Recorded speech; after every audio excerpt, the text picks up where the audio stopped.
Hello and welcome back. Dear learners, so far we have learned about the origin of the Russian language, the Russian alphabet.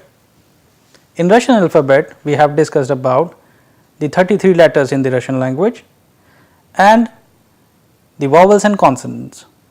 We have also discussed about the devoicing of consonants in Russian.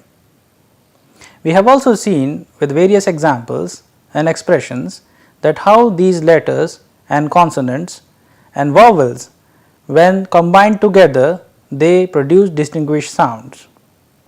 In Russian language, out of these 33 letters, as we have seen, there are 2 letters which are soundless, but they have also a very significant role in Russian speech. Dear learners, we have seen that with the help of these consonants and vowels, when joined together, we have different words in Russian. These words are being used in sentences. When these sentences are constructed in a simple fashion, these sentences qualify to be simple sentences, interrogative sentences, affirmative sentences and sentences with negations. Dear learners, since Russian is a very rich language, we have also seen the usage of personal pronouns and possessive pronouns. We have seen how verbs play a significant role in this language. We have also discussed about the specific nature of Russian verbs.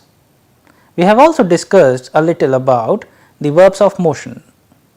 In verbs of motion, as we have different verbs for actions, for movement, etc.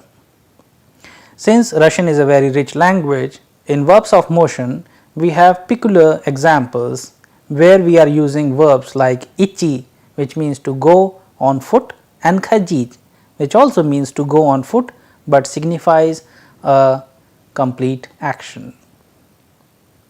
Accordingly, in Russian we have animate and inanimate things. What do we understand by animate and inanimate things? There are things which are not living, they are called inanimate. There are things which are living, we are calling them animate. For example, in Russian we have for inanimate things что, and for animate things we have кто, and accordingly we use кто это, what is this, and что это, what is this. For кто это we are using expressions who is this, and что это we are using what is this expression. These kind of usage is very well distinguished in Russian language. Let us repeat once more. Кто это, who is this, and что это, what is this. So, we will remember these 2 expressions throughout the text. Dear learners, in this lesson we will discuss in detail about the usage of кто это and что это.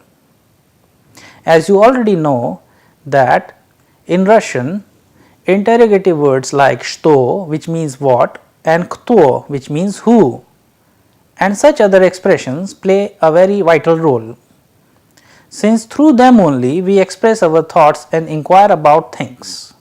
The role of stress is also very important because it is the intonation and stress which changes the meaning of expressions completely. Dear learners, in this lesson further we will be understanding the meaning of interrogative words and expressions with the help of что and кто. Let us learn a few more new expressions. If you remember, in the previous lesson we have talked about the usage of ты form and вы form. So, accordingly here we have expressions здравствуй, which is an informal hello, and здравствуйте, which is a formal hello. Accordingly, we have Dobrое утро, which is good morning, and Do Svidanya. When joined together, the correct pronunciation is Do Svidanya. The literal meaning of Do Svidanya is goodbye. Please pay attention to these words. Dear learners, if you remember that in the previous lesson we have talked about the days of the week, as we called Nedelia in Russian, we have these days. Let's revise them once again. Please pay attention to the spelling and pronunciation of these days of the week.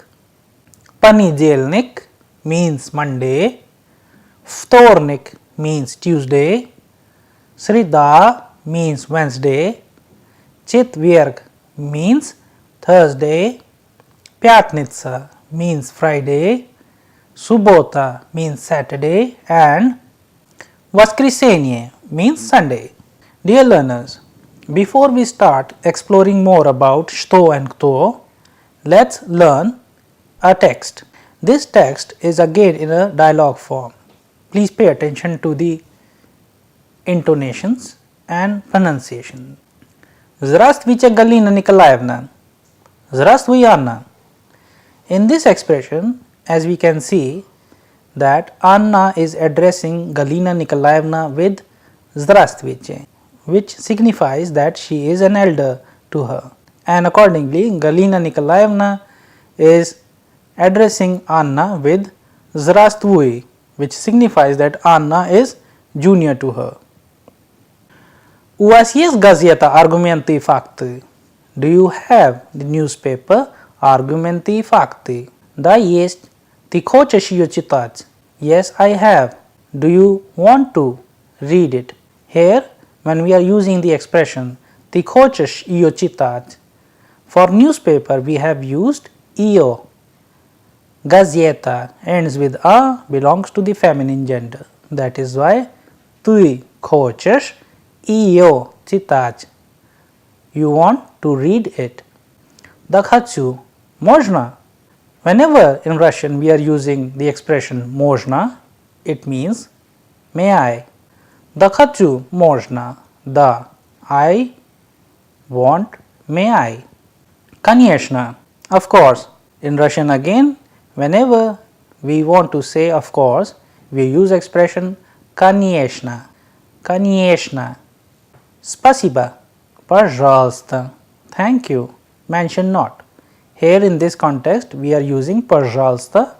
The literal meaning of пожалуйста is please, but it is also depending upon the context. For example, in this context it means mention not, or it's okay, for example. Now according to the animate and inanimate words, we are using что and кто. Let's learn about them one by one. Что это, which means what is this? We have examples like книга, окно, журнал, словарь, and ложка. Since all of them are inanimate things or objects, we are using что for them. For asking what is this, we have an expression что это, and answering them in a simple sentence, we are saying это, and whatever the name of an object we can use. Что это? Это окно. Что это? Это журнал. Что это? Это словарь. Что это? Это ложка. Dear learners, here we are beginning with the first case or the именительный падеж, which means the nominative case, nominativus or nominativi, which means the subject of the sentence. Here you can see that many new Russian words are being used for understanding, like whenever you are asking anything, what is this, you can say что это. The answer would be это, then the name of the object or thing you want to say. Let's learn a few more such expressions. Что это? Это вилка. Что это? Это рубашка. Что это? Это книги и журналы. In the last one, we have seen that we have used Knigy и журнали in plural forms. So, accordingly, whenever anything is asked like what is this, you can always use the singular and plural forms. Dear learners, please remember the word что, which means what, is pronounced as что, sh, te, o in place of che, te, o. Что это? Now we will be learning about the animate objects. These animate beings which are being used with the help of expression кто это, which means who is this? Это Иван, this is Иван. Кто это? Это студент. Кто это? Это студентка. Кто это? Это врач. Кто это? Это Larissa. Here all beings which are used here are of animate nature. Dear learners, as we have just learned once again about the days of the week, let us repeat them once again, then we will go to the next section. Неделя means the week. We have 7 days in a week. Let us revise them once again. Понедельник means Monday. Вторник means Tuesday. Среда means Wednesday. Четверг means Thursday. Пятница means Friday. Суббота means Saturday, and воскресенье means Sunday. Accordingly, in Russian, like we have names of the days of the week, we also have 12 months. All these 12 months in a calendar year are in Russian. Let us learn about them one by one. In Russian, month is called месяц, and accordingly we have 12 months in a year. They are январь, февраль, март, апрель, май, июнь, июль, август, сентябрь, октябрь, ноябрь and декабрь. Let us learn their meaning. Yanvar is January. Fevral means February. Mart means March. April means April. Mai means May. June means June. Yule means July. August means August.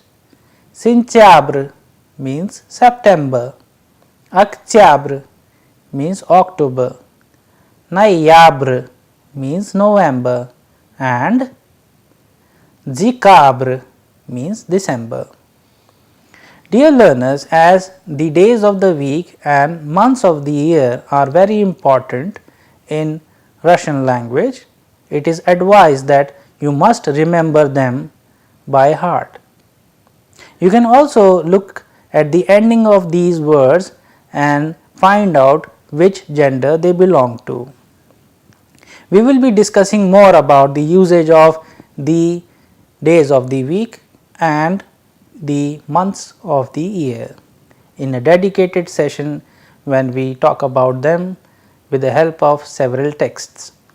Before we go to the next section, let us revise the months of the year one by one. Please pay attention to the spelling and pronunciations. Once again, Yanvar, Fevral, Mart, April, Mai, June, Yule, August, Сентябрь, October, Ноябрь and Декабрь.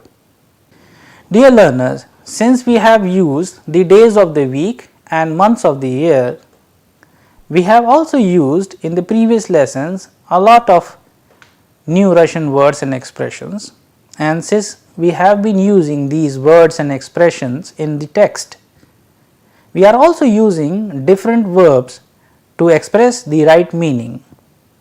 Here again we are introducing you to a new text. Please pay attention to the construction and the pronunciation of the words in these sentences. When all these sentences are combined together, we are having a text with a bigger meaning. Please pay attention to the words and expressions, the intonations and pronunciations while I read text for you. Это Антон Петрович, он инженер, он хороший специалист, ему 45 лет. Антон Петрович добрый человек, а вот его жена Вера Васильевна. Она тоже инженер, ей 41 год, она очень добрая женщина. Они вместе работают. Dear learners, here we have just learned about that how these Russian words and expressions are used in a form of text.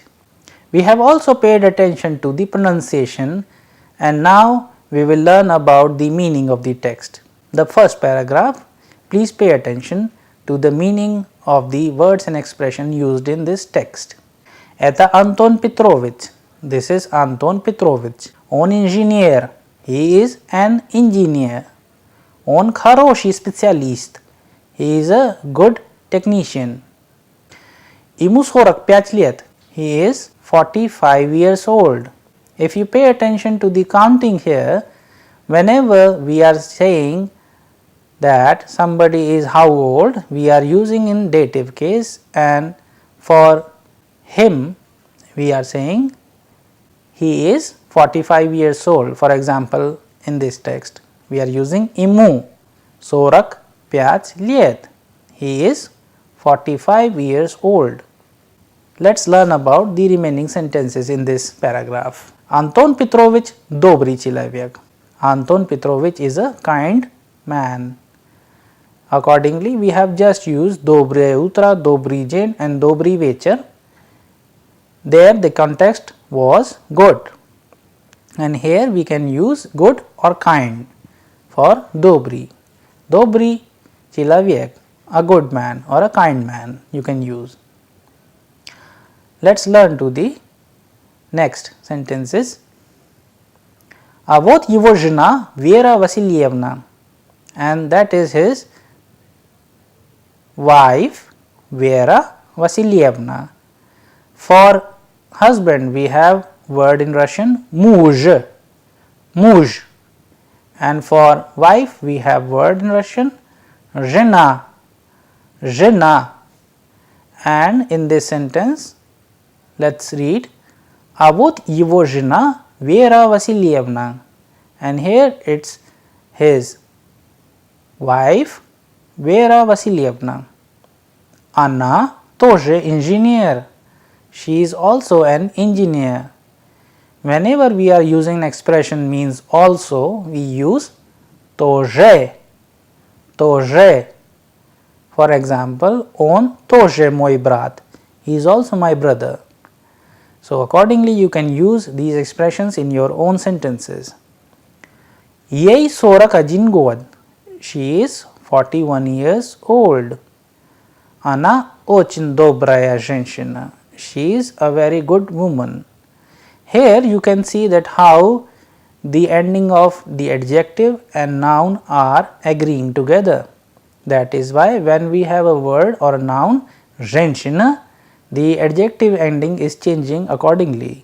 That is why we have она очень добрая женщина.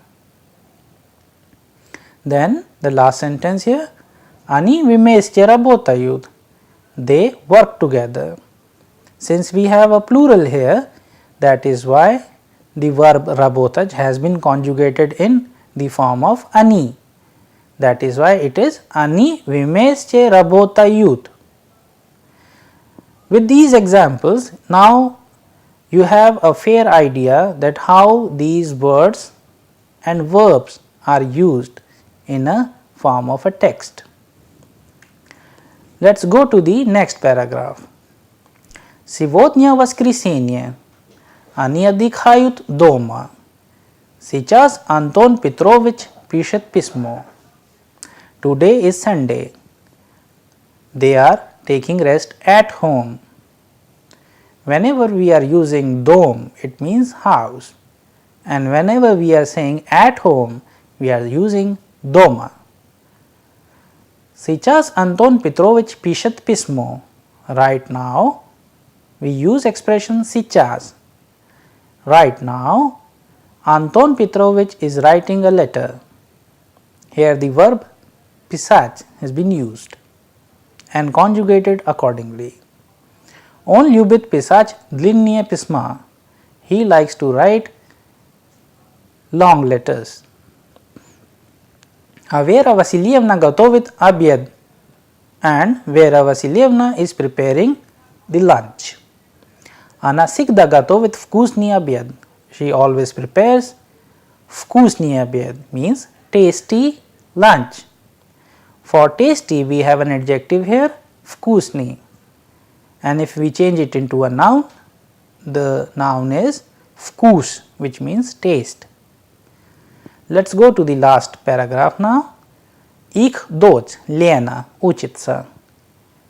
Their daughter Lena studies. Она студентка. She is a student.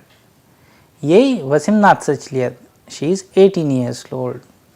Она очень красивая. She is very beautiful. So accordingly, whenever we have an adjective красивый, красивая, it is changing according to the gender of the noun. Since we have Lena, a feminine gender noun for a girl, we are using an adjective красивая. You can also use the word in a form of an adjective красивый or красивая in your own sentences. Let us go to the last line. Сейчас она читает русский журнал Новый мир.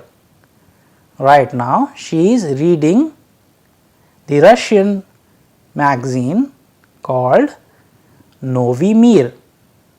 So accordingly, in this text you have seen that how different meanings, expressions, words, verbs are being used. Dear learners, with the help of these texts, we are making several sentences comprising of all these new words, verbs and expressions so that you can understand Russian in a more efficient and correct manner. Our purpose is also to make you understand how in Russian speech and in day-to-day communication in Russian all these words, verbs and expressions play a very vital role. It is also advised that whatever the new Russian words, expressions and verbs you are learning in each lesson, you write them and use in your own sentences. You can begin with simple sentences and you have a very fair idea how to create your own interrogative sentences, affirmative sentences and sentences in negation. You have also seen that how these verbs are being conjugated. There are such verbs which are not deliberately being conjugated in these lessons, and you can conjugate these verbs using the same technique as we have did in these lessons for you. Dear learners, if you pay attention to the interrogative words kakoi, kakaya, kakoe, which is related to the masculine gender, feminine gender and neuter gender, these forms of adjectives are respectively used in the same context. Kakoi for masculine, kakaya for feminine and kakoe for neuter. For example, if I want to say kakoi, kakaya and kakoi in different context, I can use in masculine gender such as novi jornal, kakoi jornal, novi jornal, kakoi park, krasivi park. So, whenever we are asking kakoi, we are deliberately signifying and pointing towards the usage of the adjective, and likewise you have just seen that we have used kakoi for identifying the adjective here. Какой журнал? Новый журнал. Какой человек? Хороший человек. Accordingly, какая книга? Новая книга. Какая женщина? Хорошая женщина. And какое здание? Красивое здание. And какое пальто? Хорошее пальто. So here you can see that despite of the fact that whether the noun is an animate or inanimate, the ending of the adjective changes according to the gender. We will be discussing more about the usage of these adjectives in the coming lessons. Thank you.